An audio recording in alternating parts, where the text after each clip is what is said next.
Isaiah chapter 19. The burden of Egypt. Behold, the Lord rideth upon a swift cloud, and shall come into Egypt. And the idols of Egypt shall be moved at his presence, and the heart of Egypt shall melt in the midst of it. And I will set the Egyptians against the Egyptians, and they shall fight every one against his brother, and every one against his neighbor, city against city, and kingdom against kingdom. And the spirit of Egypt shall fail in the midst thereof, and I will destroy the counsel thereof.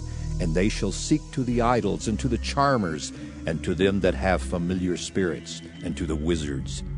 And the Egyptians will I give over into the hand of a cruel lord, and a fierce king shall rule over them, saith the Lord of hosts. And the waters shall fail from the sea, and the rivers shall be wasted and dried up. And they shall turn the rivers far away, and the brooks of defense shall be emptied and dried up. The reeds and flags shall wither.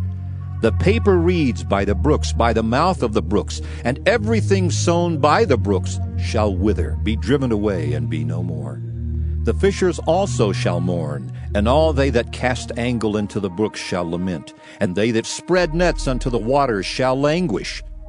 Moreover, they that work in fine flax, and they that weave networks shall be confounded, and they shall be broken in the purposes thereof, all that make sluices and ponds for fish.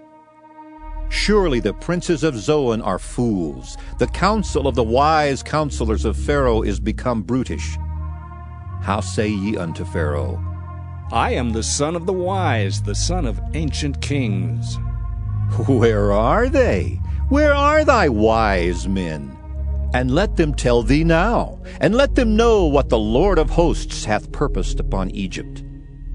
The princes of Zoan are become fools. The princes of Noph are deceived. They have also seduced Egypt, even they that are the stay of the tribes thereof. The Lord hath mingled a perverse spirit in the midst thereof, and they have caused Egypt to err in every work thereof, as a drunken man staggereth in his vomit. Neither shall there be any work for Egypt, which the head or tail, branch or rush may do. In that day shall Egypt be like unto women, and it shall be afraid and fear because of the shaking of the hand of the Lord of hosts, which he shaketh over it. And the land of Judah shall be a terror unto Egypt. Every one that maketh mention thereof shall be afraid in himself, because of the counsel of the Lord of hosts, which he hath determined against it. In that day shall 5 cities in the land of Egypt speak the language of Canaan, and swear to the Lord of hosts. One shall be called the city of destruction. In that day shall there be an altar to the Lord in the midst of the land of Egypt, and a pillar at the border thereof to the Lord. And it shall be for a sign and for a witness unto the Lord of hosts in the land of Egypt. For they shall cry unto the Lord because of the oppressors. And he shall send them a Savior, and a great one, and he shall deliver them. And the Lord shall be known to Egypt.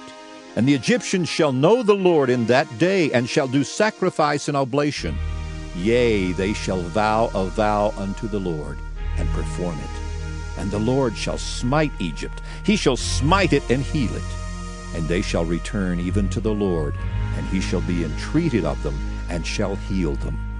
In that day shall there be a highway out of Egypt to Assyria, and the Assyrian shall come into Egypt, and the Egyptian into Assyria, and the Egyptians shall serve with the Assyrians.